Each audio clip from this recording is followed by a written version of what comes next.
Good evening, everybody. Thank you very much for joining us today. Today's talk is entitled Educating Pakistan. So, as you're probably aware, today is the 68th anniversary of Pakistani independence, and we'll be discussing today the topic of education in Pakistan. And we're joined by two charities involved in running schools in Pakistan, and with a distinguished scholar who can give an academic viewpoint on the topic as well. So let me introduce our panel. Today, immediately to my right here, we've got Zahabia. Zahabia works as a fundraiser for the Citizens Foundation, and before working for the Citizens Foundation in the UK, she worked for them in Karachi. Is that correct? Yep. And then next we've got Shahzad Abdi. And Shahzad is one of the founding members of CARE in the UK, and CARE is another Pakistani educational charity. And then finally we've got Dr. David Taylor, who was the Vice Provost of the Aga Khan University in Karachi, and now works for the Institute for the Study of Muslim Civilizations in London, which is part of the Aga Khan University.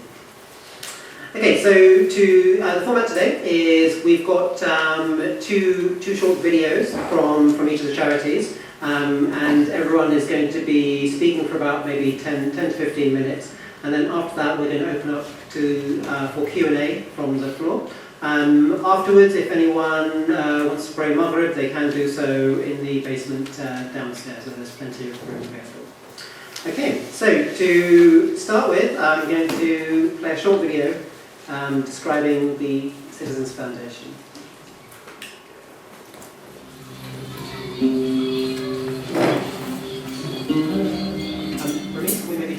Education. The UN says it's a basic human right, but too often it's one that many are denied.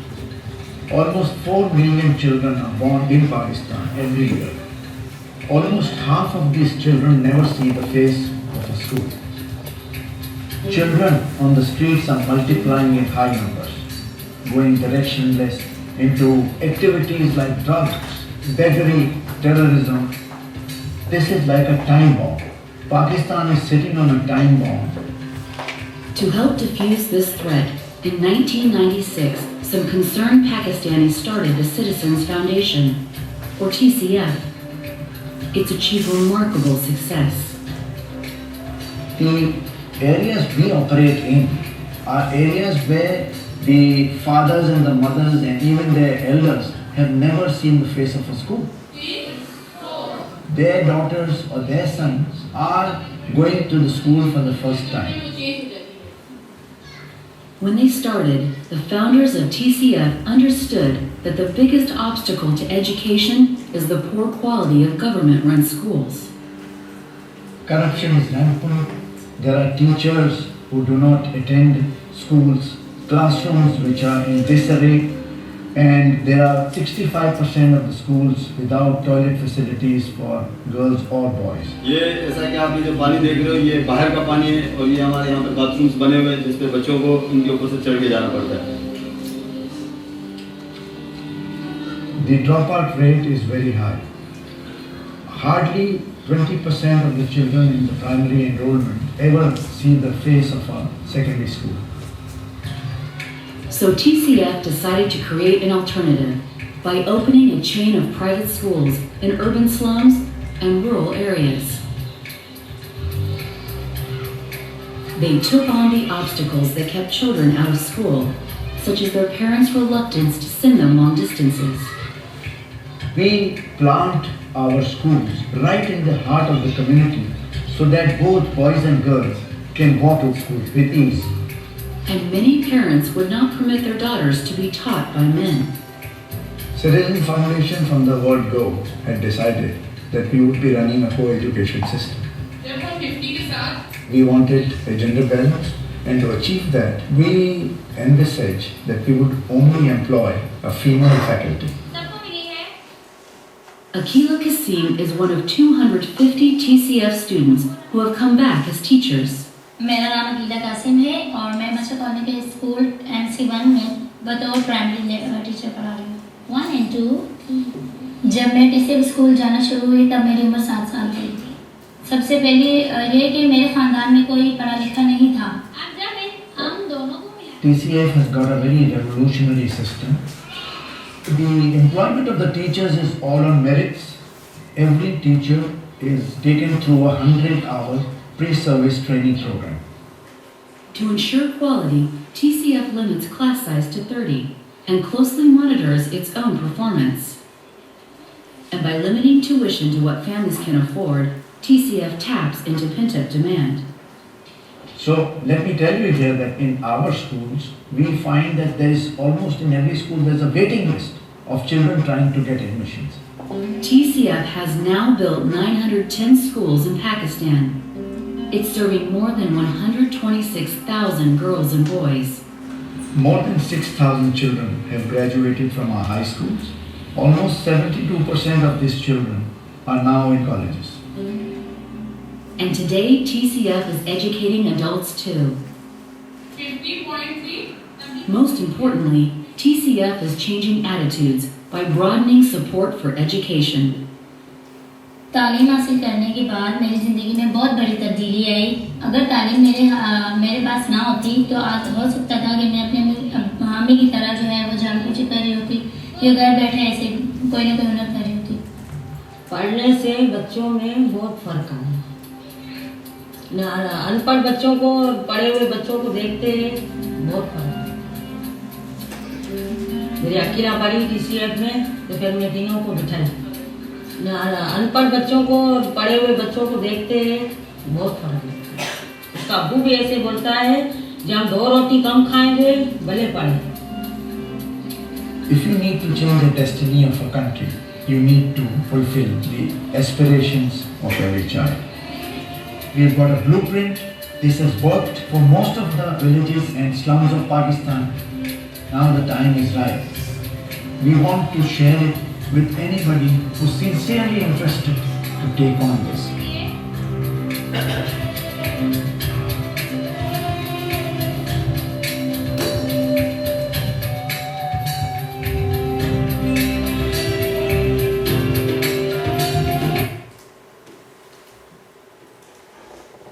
Okay, so Zahabia, over to you.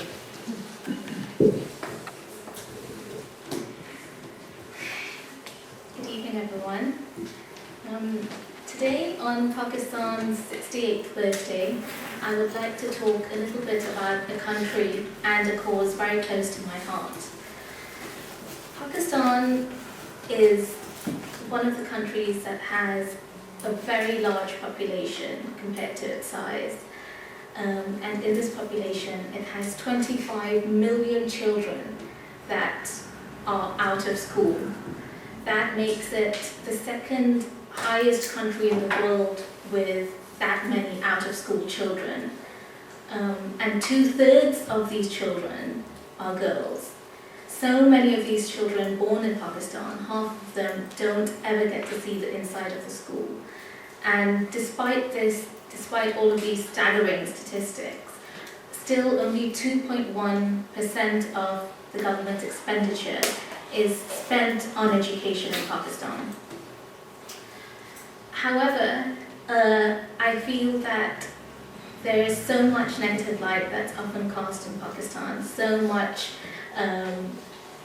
negative attention that Pakistan often receives. So tonight I don't want to focus on the many problems that plague this country, and I do know that there are many, but rather I'd like to focus on the solution that I believe and the Citizens Foundation believes is one of the most important ones to help the country move forward, and that is education.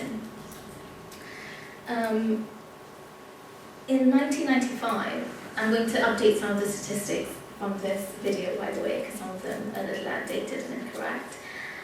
In 1995, a group of concerned citizens, 5 businessmen, got together and decided that from the many problems that plagued the country, most of them continued to remain problems because all they were talked about amongst friends at dinner tables, and nothing really went anything further from there. They themselves often discussed the state of Pakistan and discussed the many problems that were inflicted on this country, but decided that if they were not part of the solution, then they would be a part of the problem. they wanted to discuss many different avenues that they could take in order to better this country, to move forward. They looked into different things, they looked into health, into education, into microfinance, and realized that education was the key. That is what would help this country move forward more than anything else that they looked into. And so they invested their own money from their own pockets in that year, 1995, and built 5 schools in Karachi, in some of the most poverty-stricken areas in the city. And they dreamt that one day those 5 schools, which was how the Citizens Foundation was born, they hoped that those 5 schools would become 1,000 all over the country. Many of their friends and advisors and consultants told them that such an ambitious target was not practical or achievable, at least not in their lifetimes. But I'm happy to tell you that as of 2014, last year, TCF built 1,000 schools with each of the trustees and our directors there to witness this historic achievement. And as of 2015, TCF stands at 1,060 schools all over the country. These 1,060 schools educate over 165,000 students with a nearly 50% female enrollment, which for a country like Pakistan is fairly unheard of. These students are being taught by our all-female faculty. We have 8,900 female teachers employed within our schools in 109 towns and cities in some of the most rural and urban slums all over Pakistan. Last year, when we had this 1,000 school landmark, we came together, all the employees and our directors and our CEO, and spoke about what it meant for us to be able to achieve this. When I spoke about it, and I'd like to share that here with you today, the sense of achievement and pride that I felt being a part of the Citizens Foundation, achieving the dream that it set out for 20 years ago, it was unlike anything I've ever felt before. Because when I graduated from school or graduated from university or did anything significant in my life, that was a sense of personal pride and achievement that I did for myself or for my family. But this was a group of people from all over the country and all over the world who came together to form this own little TCF family and work towards all these children in Pakistan that had no one else to turn to. So that sense of community achievement was the most wonderful feeling that I've ever felt before, and it was an amazing feeling to be a part of TCF during this amazing time. One of the reasons that TCF feels that it's been able to achieve the success that it has is the focus on the education, the quality education that we provide for our students. In Pakistan, at the head office, we have an entire department which focuses just on education, because TCF follows national curriculum in Pakistan, but it designs its own textbooks. So every textbook that the students study in school are designed by our own managers, our own set of educational consultants, psychologists, and over the last few years, our textbook have seen the sort of success that very few curriculums see, from where we started. Loads of different schools all over the country have now adopted the TCF curriculum and the TCF textbooks, and they are now using this to educate their own children all over Pakistan. We find it very, very important that our teachers and our principals should be focused upon. We provide very, very rigorous in-house training and free training, during the year training, summer training for all of our teachers and all of our principals.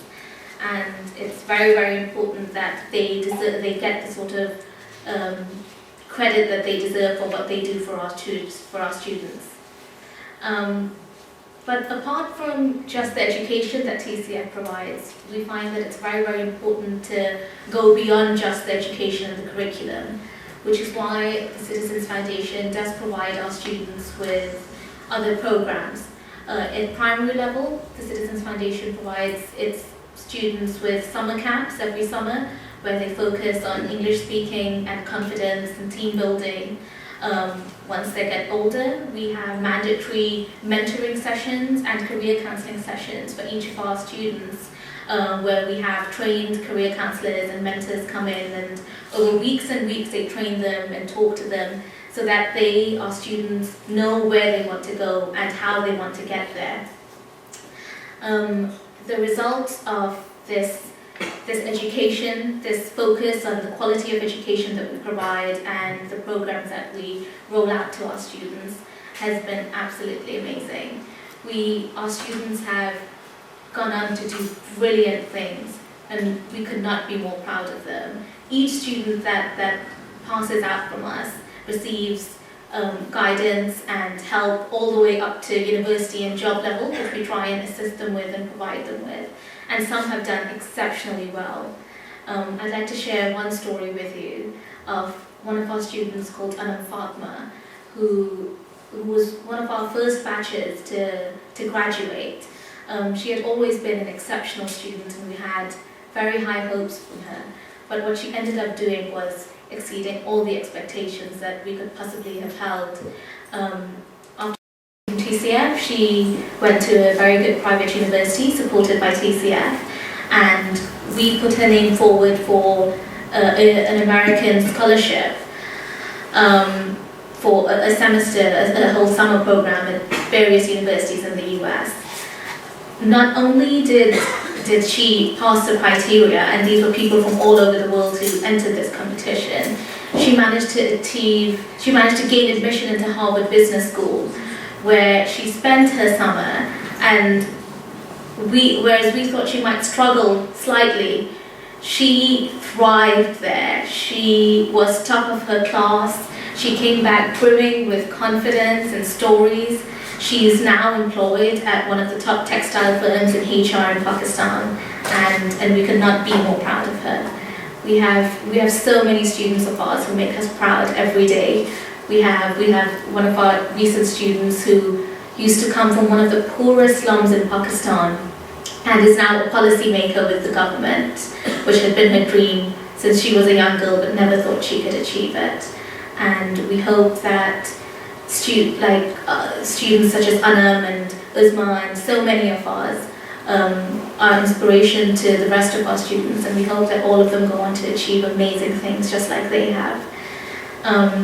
Looking to the future, now that we have reached over 1,000 schools, which was our initial vision and our aim, we are now looking at several different projects. One of the ones that is right in development is called TCF in a Box, which is where the Citizens Foundation in Pakistan is working with the government to initiate low-cost government schools and train their teachers, basically give them all the knowledge that we have attained over the last 20 years, and make sure not just TCF and TCF students achieve all that they can be, but students all over Pakistan do the exact same thing. The Citizens Foundation hopes to one day see every child in Pakistan achieve an education and get the education that they are otherwise denied. It is a dream that we may not be able to see for many years, maybe even many decades, but we hope that we will be able to dream for that one day. And I hope that all of you will come together and help us achieve this dream. Thank you.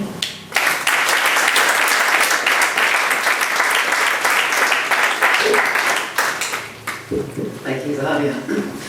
We've now got a short video introducing Care Pakistan, if you would come up.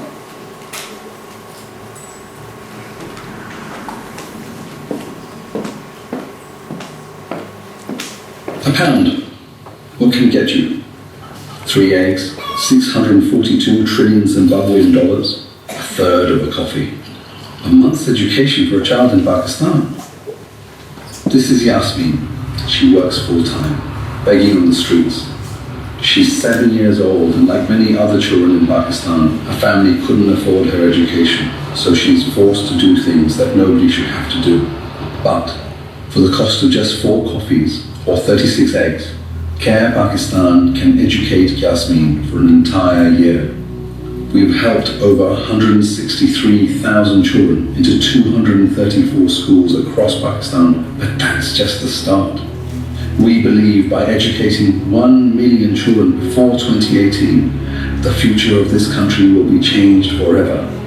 Imagine waking up knowing that yesterday, not only did you transform the life of a little girl, but you wrote history. Change someone's life now and donate just £1 a month to Care Pakistan.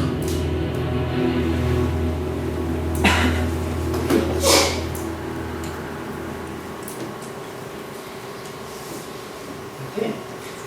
So over to you, Shazad. Just make sure this is turned on.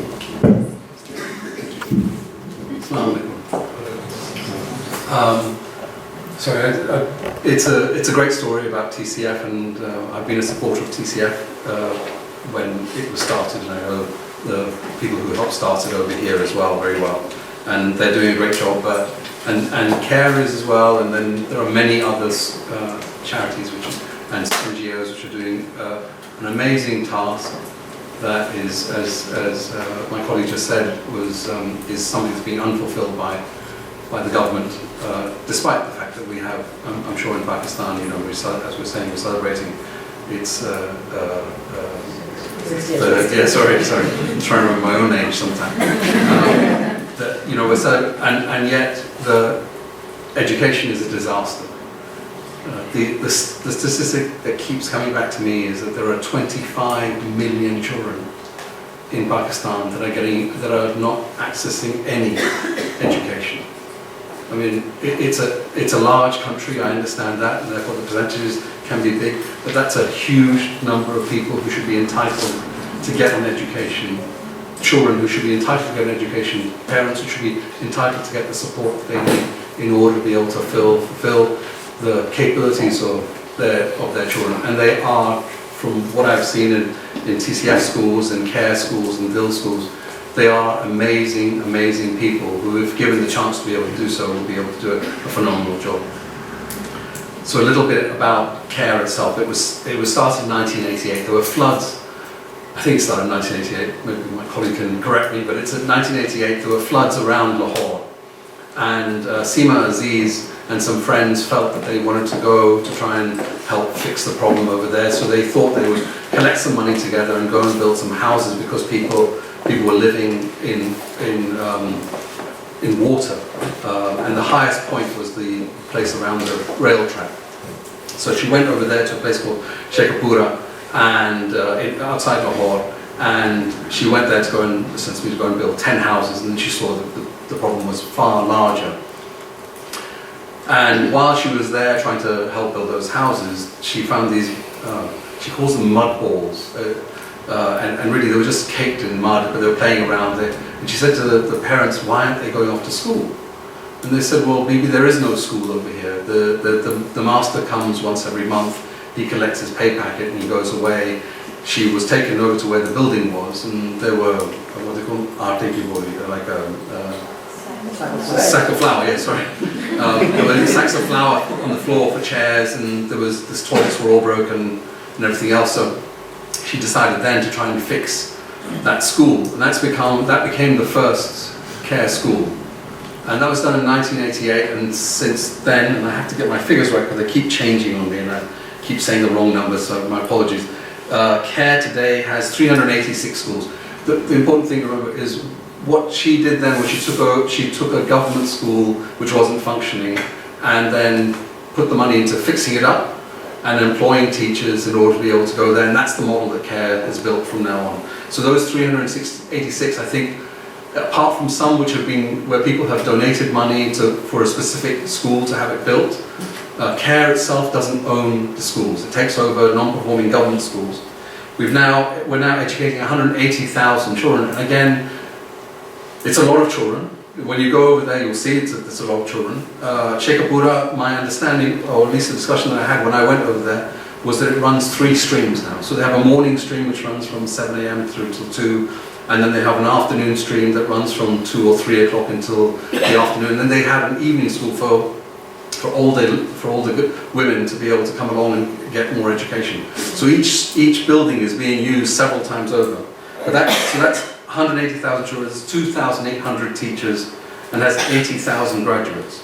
It has a scholarship program that supports over 700 students in higher education, and a teacher training centre. And the teacher training centre is the key, really, to the mission that SEMA has set herself out for, is to create like a hub and spoke mechanism, where there's a teacher training centre, and then it teaches other training centres, and they support schools, and they have monitoring and mentoring and many other things aside, and CARE has 82 access language school. So that numbers are very interesting. I'm a physicist, so I love numbers, and I'd love to be able to tell you more and more numbers, but I'm going to try and make it a little bit simpler, because I'm going to tell you about the story of, well, first of all, I read the other day that Google has split up into something called Alphabet and something called Google. And the person who's heading up Google, the CEO of it, joined Google in 2004 from Stanford. But when he was young, he lived in a small 2-room apartment with his parents, and slept on the floor with his brothers and one sister, I think, if I remember correctly, and managed to educate himself, and was given the right and the ability, like the lady who went off to Harvard, to go and fulfill some of those talents that she had. And within a very short space of time, he put together the ideas for Chrome and a number of other things that Google had done, and now what they've done is they put him as in charge of the whole of Google's business. And I think there are the possibilities of so much, there are the possibilities of so much to get done in Pakistan. I just wanted to read you some of the stories, and I have to read them to you, and then I'll quickly come back. So there's Maham Shabir. Sorry, my apologies, I'll read her name correctly. And she wrote down, "My name is Maham Shabir. I'm in class 9. My father broke his leg, and that is why we are in this school. I have 5 brothers and sisters. My father does beadwork on clothes for a living, but when he broke his leg, he was unable to work for a while.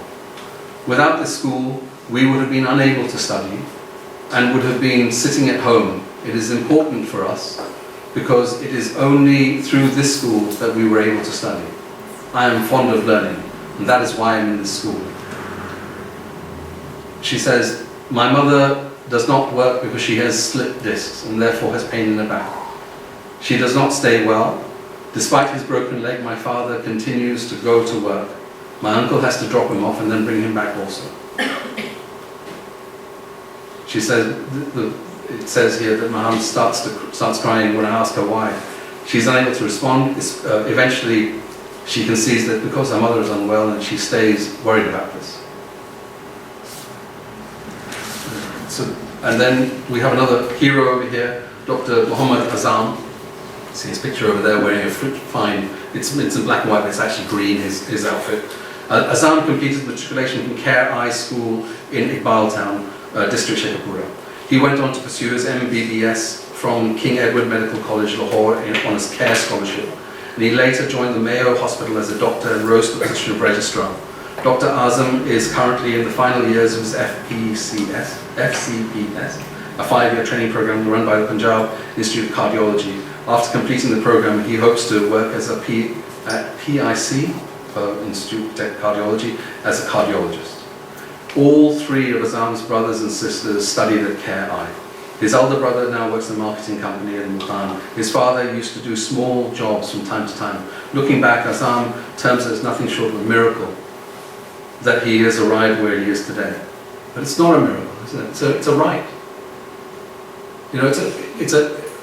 It's an obligation on all of us to educate ourselves, even if we have to go to China to quote my prophet. But beyond that, there's also this fulfilling of what it is to be a human, and for that mind to be able to expand. So, and our care has been set around doing this, but it's a tiny drop in the ocean of what's in Pakistan, and Pakistan's only one country out of so many others which are avoiding teaching their children, though many others are making great strides in changing that. my mother tells me that the foreign minister of South Korea came to Pakistan in the 1960s, and Pakistan was part of a World Bank project that they had, and he made a speech and he said that one day I hope South Korea will be like Pakistan. This was the opportunity, 1947, to be able to build something which would go on, but you cannot do anything without educating your girls and your boys and delivering for them what they most need, so that they can go on to be proper human beings who take part in society and deliver even more and a better life for their families. We get it all for free. I studied quantum mechanics at physics because my mother chose in the 1960s to leave Pakistan and to come to Britain. Many of them won't even get that choice. Most of them, 25 million of them, won't even get a chance to go to school.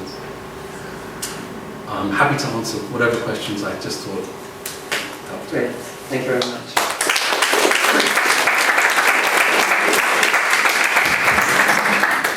So we'll do Q&A at the end. So our final speaker is Dr. David Taylor. Over to you. Well, thank you very much, and thank you for the invitation to speak this evening.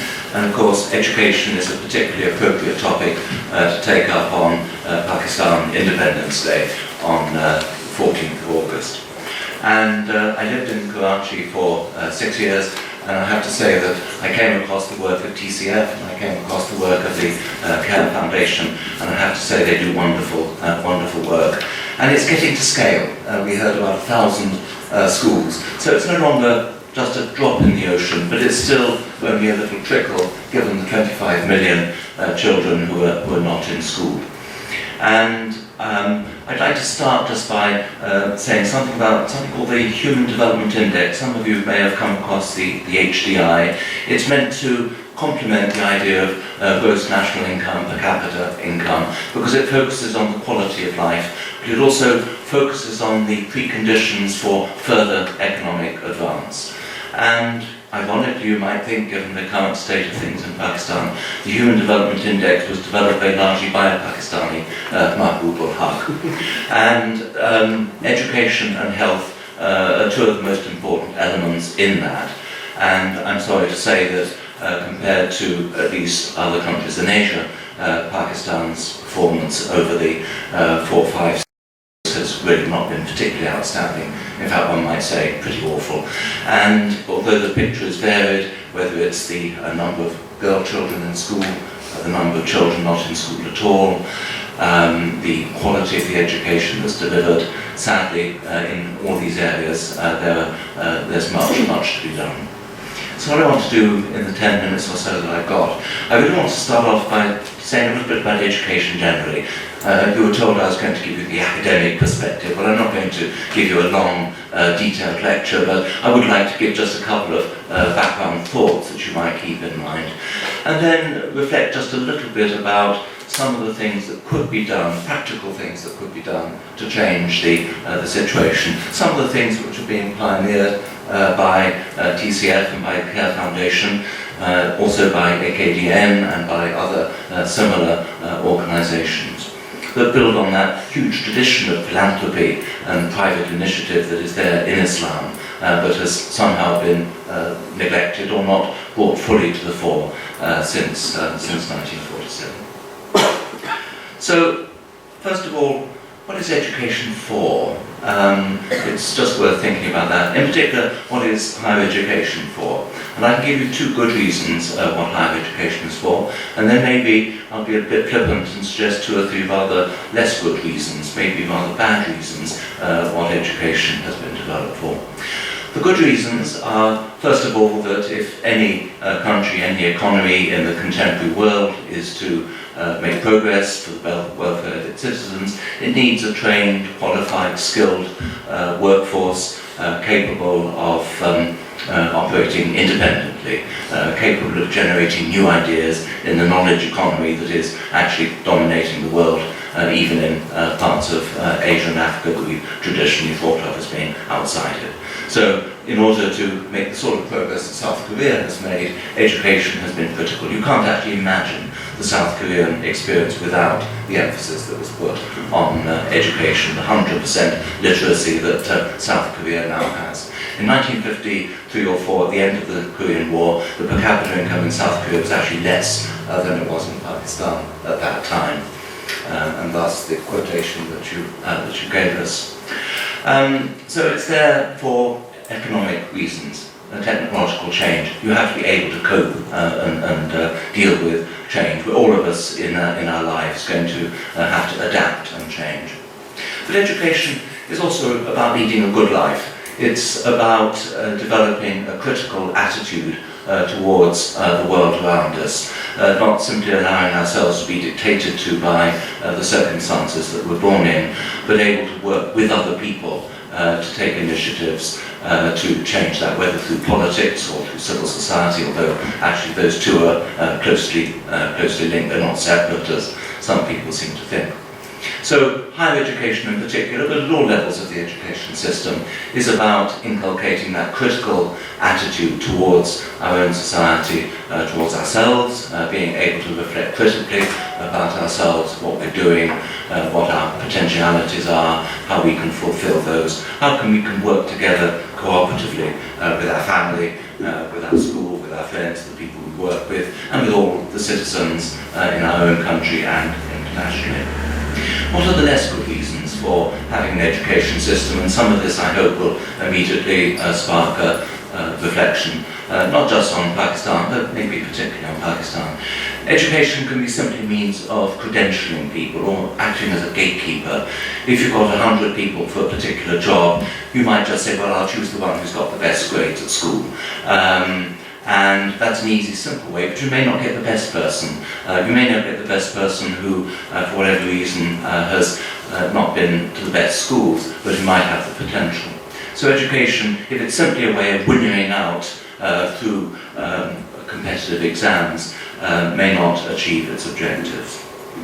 Education can be a means of control, of inculcating certain ways of thinking about society that are more geared towards creating groupthink rather than creating the critical attitude I was talking about. Education can be a resource. Politicians love students, or at least some politicians love students, because they can be people who will go out and do all the hard work, or they can, if you like, be bully boys sometimes. I won't name particular parties, but I think you can imagine. And if I can be flippant, for certain families, education is a means of increasing their daughter's value in the marriage market. So there can be many not so good reasons, but the two main reasons, of course, are the economic and the critical. Pakistan has a tradition of education that comes from several different sources. Islam, of course, has always placed great stress on education, and if you reflect on the past, there have been wonderful institutions of education in many different parts of the Muslim world, including in South Asia. And these have been through madrasas, through higher institutions of learning, but of course madrasas are now all tarred with the same brush, and people have failed to appreciate the value of the sort of education that was traditionally delivered.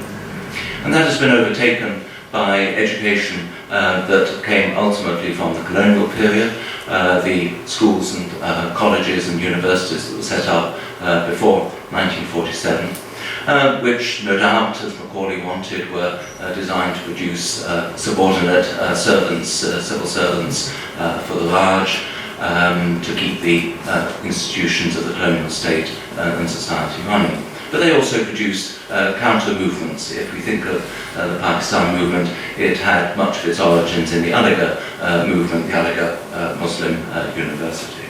I could go on at some length about that, but I won't.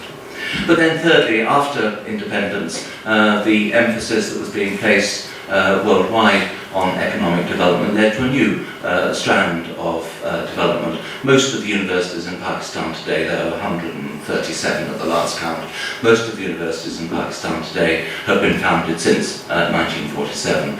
There's been a huge explosion of schools, but the problem is the quality. The problem is how to integrate together the different parts of the education system. So that at the moment, it seems to me, and I think what our other speakers have said, emphasizes is that a lot of what passes for education, particularly in in the public sector is broken.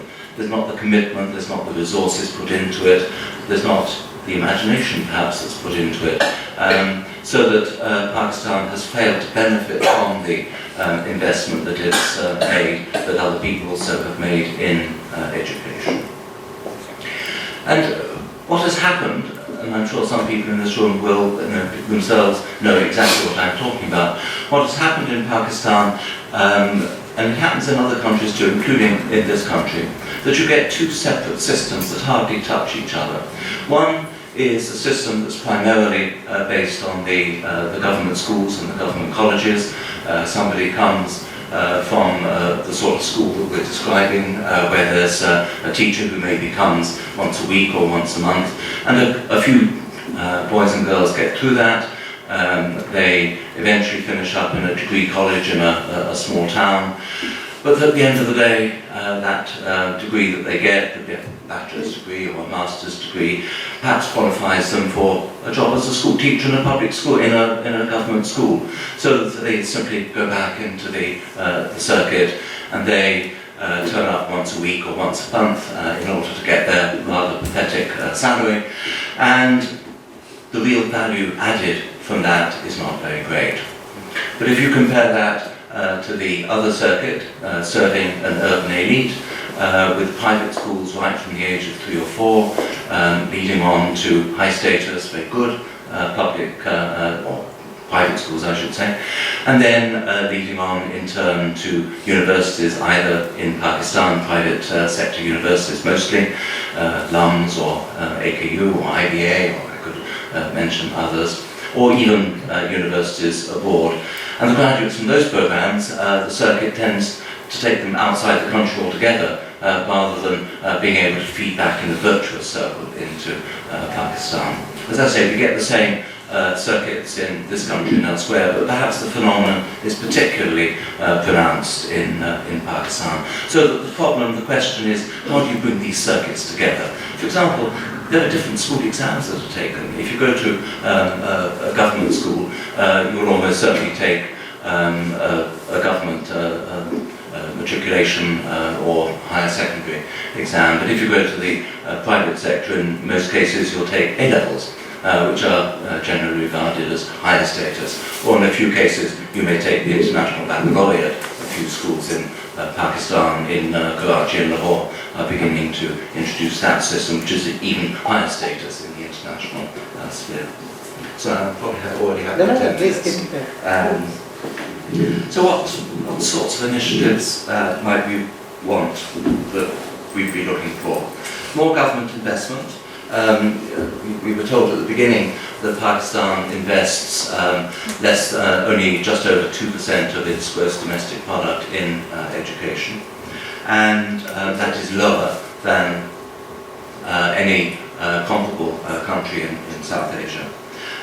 But if there is to be higher investment, then it has to be invested sensibly and wisely. And the problem is that very often it isn't, that it's put into prestige projects that aren't fully thought through. People talk about a laptop in every child's hand. That's a wonderful idea, but it may well be that there are better ways of spending the very large amount of money that that scheme would require. And so it needs policy commitment. It needs people to think through the most effective pedagogical techniques. And the government sector, I think, can learn from many of the initiatives that are being taken by charities, because they can be much more nimble, much more agile in the way in which they teach, the way in which they get commitment from their teachers, just to give one example. You need a critical mass as well, which is a problem that in the higher education sector, that it's really, to me, only in Lahore that you have that intellectual critical mass. You need private-public partnerships, rather than there being two quite distinct circuits that I've been talking about. And maybe you need a single examination system, that to have basically a two-tier system is not the best. And ultimately you need to think of the system as an integrated one, that we know what happens in schools, we know what happens in the private sector, we know what happens in the different provinces, we know what happens in the higher education sector. People need to stand back, the politicians, policymakers need to stand back and think about how to link together all the various parts of the system. I also wanted to say something about language, because I think language is a major question. What is the best language policy for Pakistan or comparable countries like India? Should it be English? We're speaking in English here, everybody entirely follows it, whatever their schooling or college background in Pakistan. And yet for many people the English language itself is a major barrier to educational achievement, because although English is seen as the prestige language and is taught in schools, people nevertheless finish up having their lectures in Urdu, even though they're expected to answer their exams in English. And the results of that are that people just fall back into rote learning, into trying to cheat the system in one way or another through corruption. So is the answer to really go back to ideas that have been there in the past and use Urdu or regional languages, the medium, but that would cut off pupils from all the wealth of knowledge that's available internationally? How do you actually bridge that gap? I have no answers, but I just wanted to put it on the table. Thank you.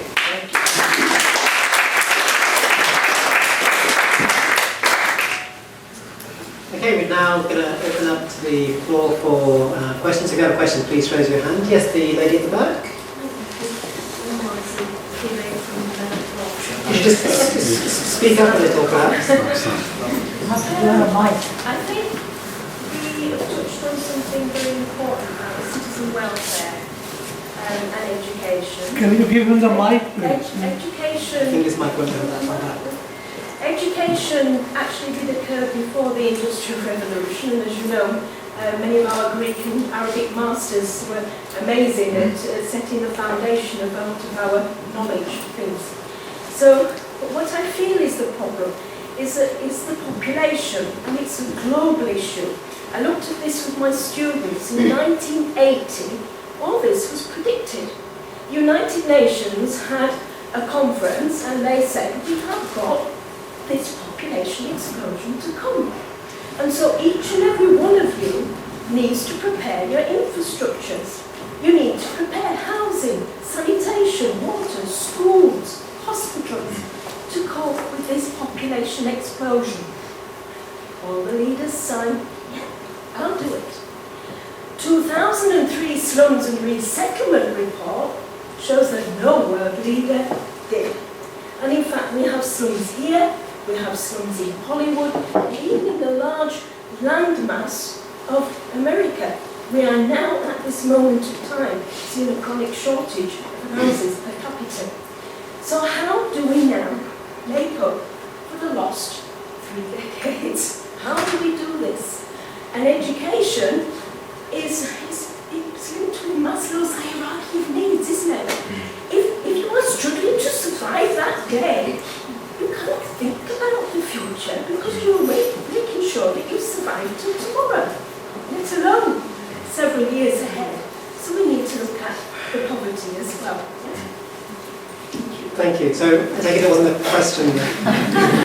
It's a valuable contribution. It's worth mentioning that we talk about private schools as being elite, but almost any village you go to in Pakistan, you will find somebody who set up a little school because of the failings of the government's system. And people, even very, very poor farmers, are willing to put aside a few rupees a month, even to go without some of the essentials in order to put their children into that school. This is your experience too, I think. No,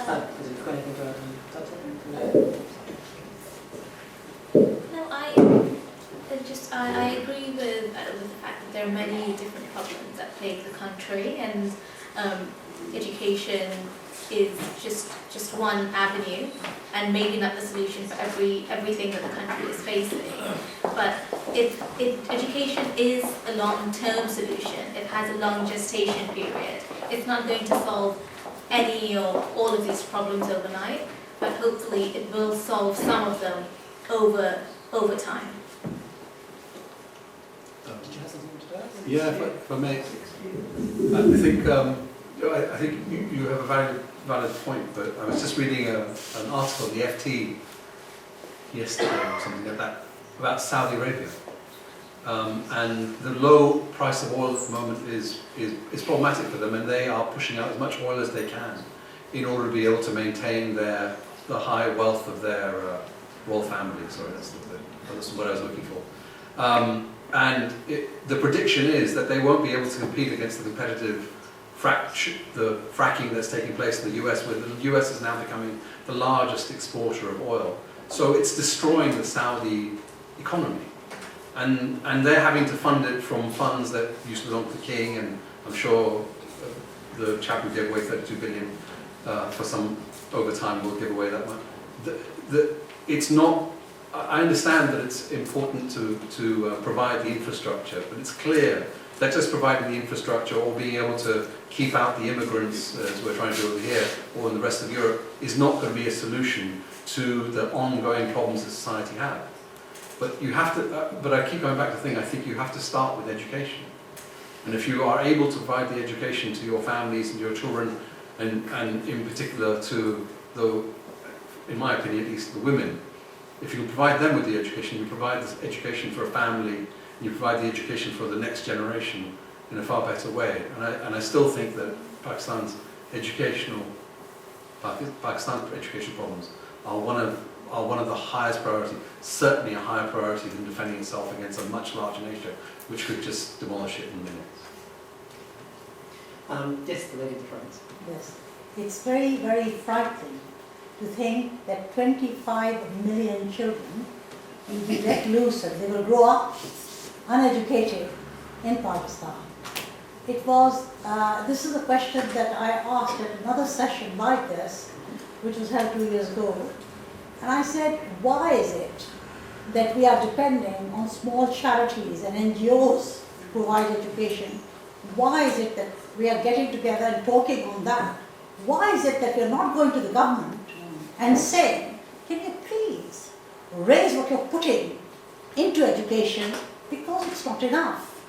This issue that the lady has discussed, we are not looking at the future, we're just surviving. In Pakistan, when Azam Khan, who was General Azam Khan, was asked to build a town for the shanty towns of Karachi in 1959, in 1 year, Pakistan, without any aid, was able to create this entire township from its own money that it had and set up Korangi.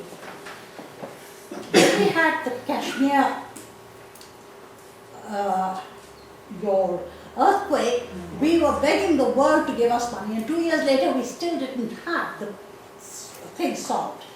What I'm saying is the government is failing all the time, and I would like TCF, they'll care to really bang on the doors of the ministries of education to say, we want to change it, we have changed it, now we want you to give us the money so we can change it all over. It's really not going to be done by these small charities. 125,000 children, 170,000 children, 25 million children. So it's something that I think your organizations have to go to ministries. They have the money, and when a government takes something into hand, it can change it. And I think we have to do that, because otherwise the future is really, really sad.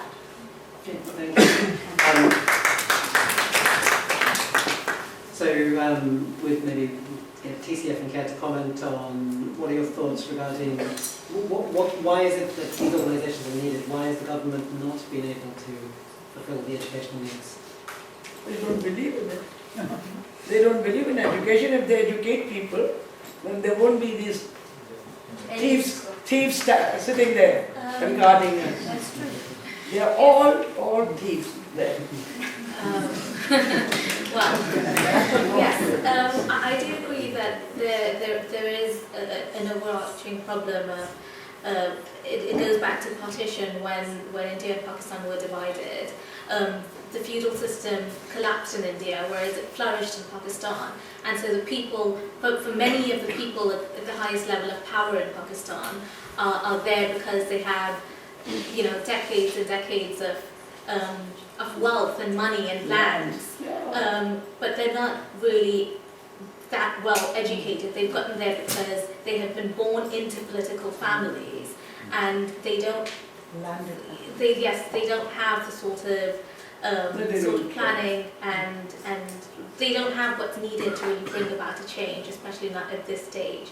But in terms of what you said about working with the government and taking it forward, clearly there's been a need for these charities because the government has not been able to do it. Now, whereas I can't comment on why exactly they haven't because I don't work for the government, but I can say that charities exist all over the world, whether it's in the US or America or England, or even in the most, in the wealthiest countries in the world, they do exist. There's more of a need for them in Pakistan because the Pakistani education system obviously is at a much poorer state than anything else, in the country. Exactly. I agree, but in terms of working with the government, as far as TCF is concerned, we are working with the government currently. The TCF in a Box initiative that I was talking about is in its developmental stages. But we are working with the government to try and expand to more schools, work with the government to go into more schools, train more teachers, educate more children. We have had talks with the government of KPK. We have been working with Imran Khan's government to collaborate and come together to educate KPK together rather than them doing it on their own, or us trying to delve into it on their own. It's a long process. It's not something that's going to be done overnight, but we'll get there, hopefully. There's more gun culture than there is education, which is really predominantly in Pakistan. Perhaps we can hear from Shahzad on the topic? It clearly is a problem, but you can't just say the government is you. It's not independent of you. If you continue to vote the Bhuttos and then the Sharifs and the Bhuttos and the Sharifs, if that's what's going to keep happening, then clearly there's no incentive for them to fix anything. They know that after a few years you'll just put them back in power and they'll just get on with whatever they have to get on with. It's up to you. There's nowhere else. And the only place where people can make decisions is when they have the ability to educate themselves, read, understand, read, understand that, and then recite. Understand that you have to understand what has been, what is being given to you, what's being prevented from you getting things, and that way systems will be set up, people will be able to get them.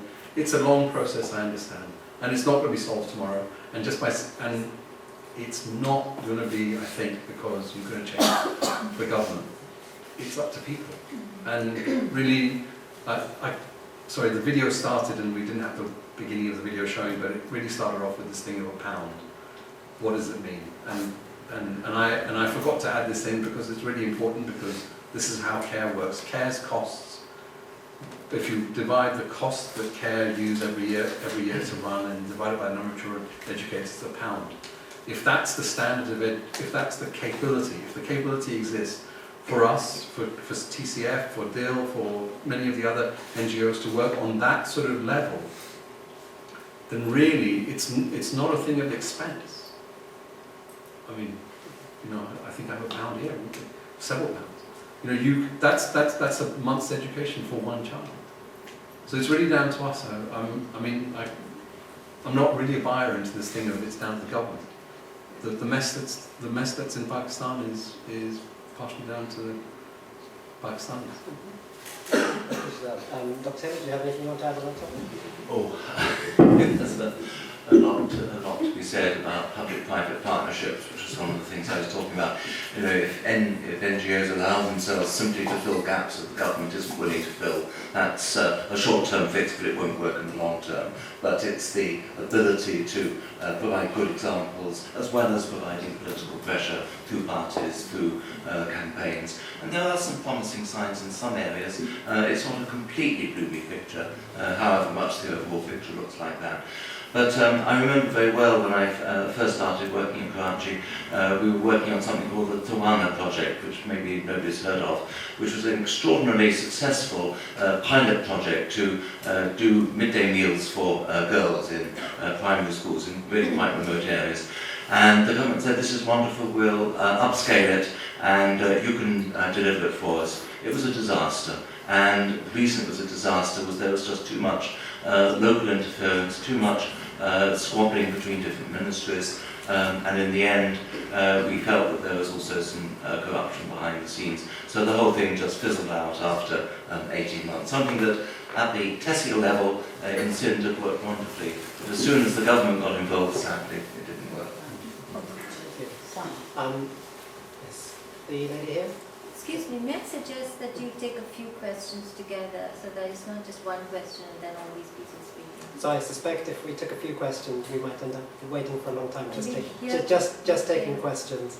We'll take a few more questions and then there's going to be time if people want to come and ask questions individually afterwards as well. Yes, the lady here.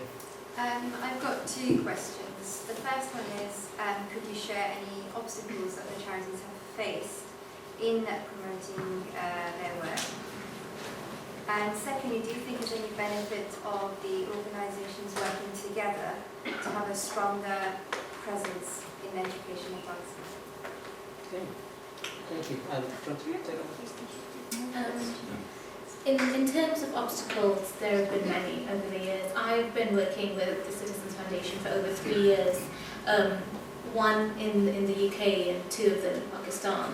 And just during my time, I've seen how many there have been, and over the last 20, I'm sure there have been many more. Some of the more pronounced ones, the ones that are more relevant to us today, and have been over the last few years, have been security, especially in places like Karachi. And as we operate mostly in rural and urban areas and slums, I personally have been caught up in a school once where I was carrying out a career counselling program where we were barricaded in with people, basically us being caught in crossfire. Obviously that was not only terrifying for the students' parents who were there, although less so for them because they're a little more used to it, as unfortunate as that is, but more so for the volunteers and the counsellors that I had arranged to come in and counsel those students. Not only did we have to cancel that session, but the session that we had several months later, we saw the lowest ever turnout of counsellors that we'd ever seen because people were just too scared to come. Especially in a city like Karachi where violence and political instability is so strife, we struggle every day with making sure that our students are all right, that our teachers are well taken care of, that the counsellors and the volunteers and the donors that we take there to show what they've been doing are safe and taken care of. And I don't see that changing anytime soon, but we do the best that we can. And do you have any comments on thoughts about how the organisations could potentially work together? Is there scope for the different education charities? We have at different times collaborated in different ways to work with different charities. As far as the Citizens Foundation and CARE is concerned, I think CARE is primarily in Punjab, correct? Whereas that's where the head office is, and whereas TCF resides, like the head office is in Karachi. To be honest, I'm not sure that that's ever been considered in Pakistan, because I think CARE has been more focused in Punjab, and I had heard of them very briefly living only in Karachi. But I think working together is definitely can only be good for the children of Pakistan, and I hope that someday we are able to do that. Okay, which is that? The first question was sorry. Obstacles. Obstacles, yes. No, I'm sure that there are lots of obstacles. The fact that we're here today, so many years after the first schools were created, suggests that the obstacles were there. I think the point that the colleague made over here with regard to the difficulty of getting security over there, but care until probably about now 10 years ago used to raise all its money in Pakistan. Seema's one thought was, this isn't for outside people to fix. She doesn't go to governments, and she didn't go to anyone else. She said, I go to the people of Pakistan and then present the case as to why it is that we need to do this. And then it became more and more difficult to have these functions where they'd have it, so you'd go into one of the hotels over there and it would take you 45 minutes to drive in to go and sit at the table, have an hour's dinner, and then 45 minutes to get back out again. So it became more and more difficult for CARE to be able to fulfill its fundraising requirements from there, which is why we then started up the London chapter, and then after that Houston and Dubai and one in Australia as well, in order to be able to raise money. But it was always the intention to try and make people of Pakistan help fund to solve the problem. They gave with as much capability as they had the ability to do, and many businesses helped them and individuals. On the topic of collaborating with other education charities? And I think we do. I mean, I know Tariq quite well, who's one of the DVZs of CARE. You know, we try and do this. It is interesting to have potentially two competing models, or 3 or 4 different models in order to be able to do it, because we all learn from one another. So something that TCF has done somewhere else, I'm sure that CARE also learns about and says, why don't we do this as well? Something that CARE has done, and that sort of, I mean, it's not competition, more just innovation, and I think that's got its own benefits as well. I think the ability to cooperate and find things is always beneficial, and I'm sure that's it is being done. I know it's being done, and it's being done on several levels. There have been people that I've known where they have had some money, they wanted to build a school, and they said to me, where should we, we'd like to potentially give it, but I want to do it in Sindh, and at the time CARE didn't have a presence in Sindh, so I said, give it to TCF, and I think that's a sort of model for it. Can I just clarify one thing? Although at that time we didn't have any schools in Sindh, yes. CARE actually now operates across Punjab and across rural as well as urban Sindh, and we've just launched our first school in KP as well. So now it's obviously scaled to that level, and I suppose there's more opportunities for collaboration. That's why I should be down there and she should be there. Okay, I think we'll take one more question. How about gentleman in the corner there? Okay, thank you. Sorry for everyone else who wanted to ask a question. It's been an interesting talk, so thank you for everyone who's coming in their time. I want to kind of come to Dr. Taylor, is it?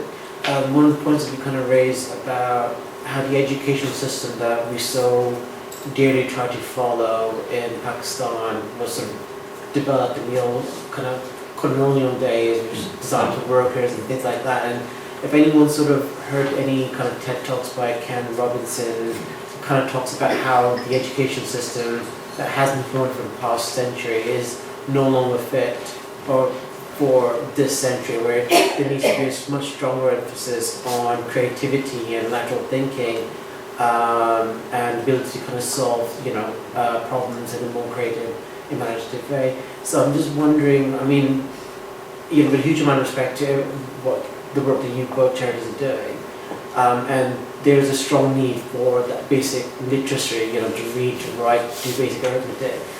How much do you prepare your students for that future, for like 21st century challenges? I don't know if Dr. Taylor, if you've got anything to say on that topic? Or? I think it was an observation really directed at the people who worked at that sharp end. I have some thoughts, yes. Okay.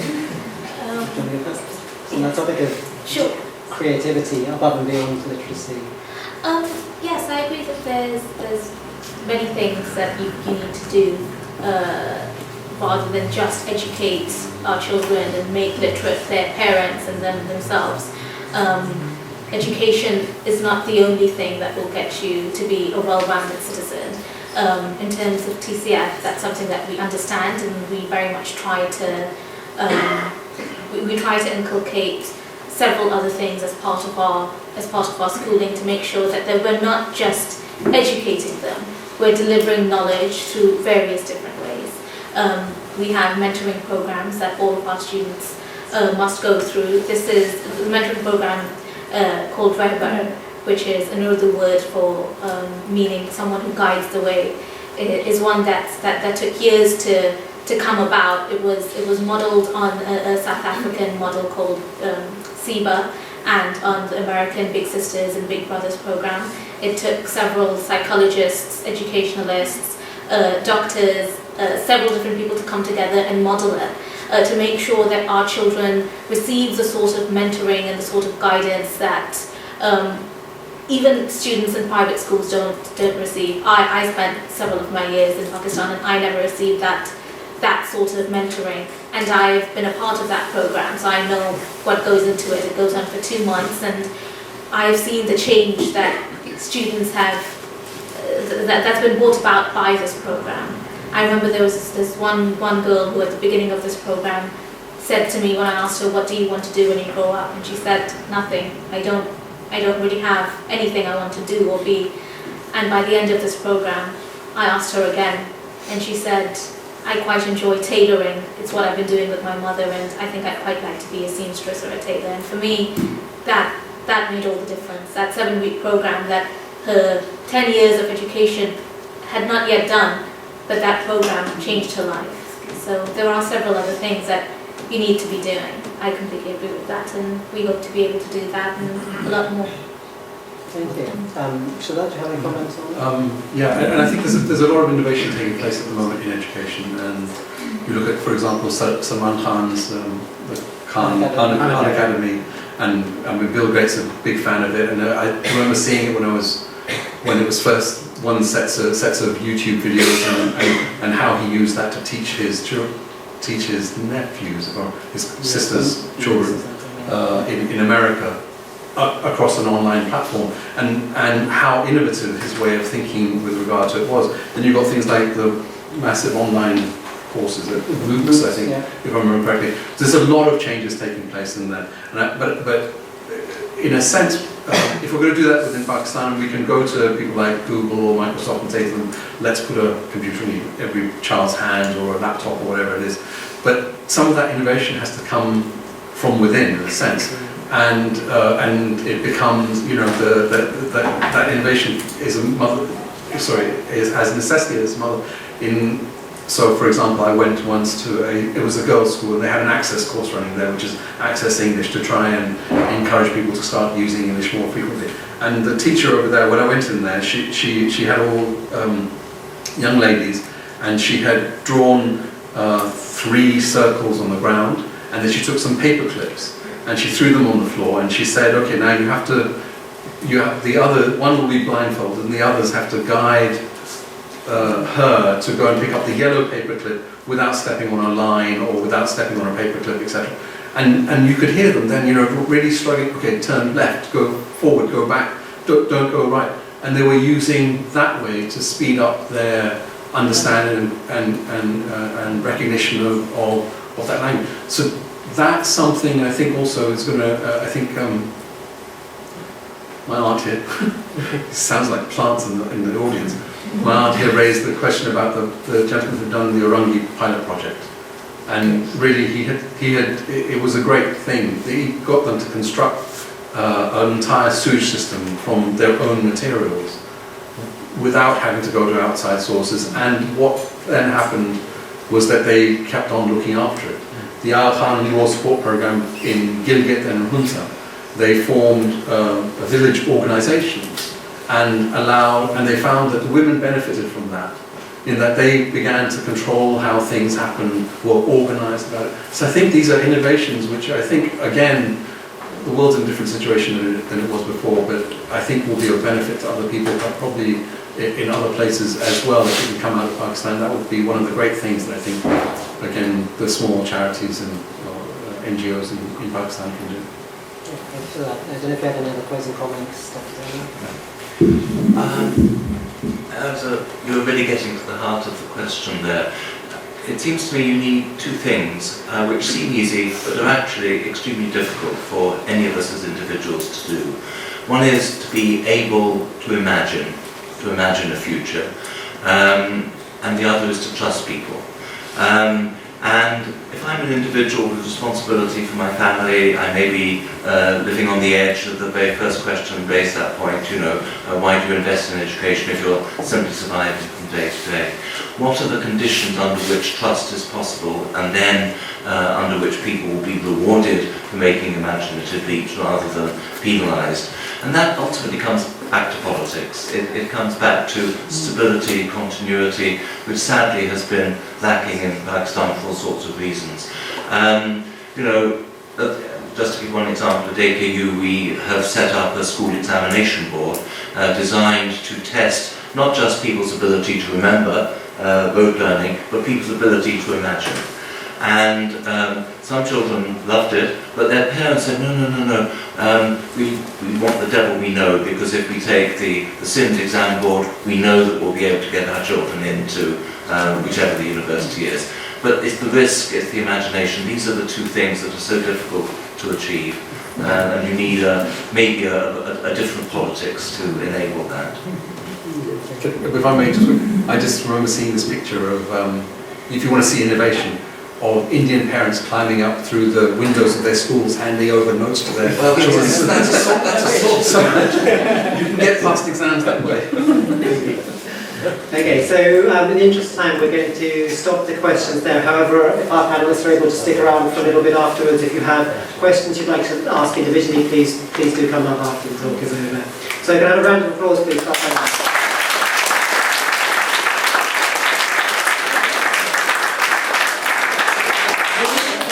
On the topic of education, it would be remiss if I wasn't to mention that City Circle runs 2 Saturday schools. We're going to be coming up to the start of the academic year very soon. And if any of you are interested in teaching on a Saturday, you don't need any kind of previous teaching experience. You just need to be willing to give up your Saturday mornings to come and teach. There's forms at the back, so just leave your name and your email address. Someone will get in touch and explain a little bit more about the program. Okay, thank you everyone.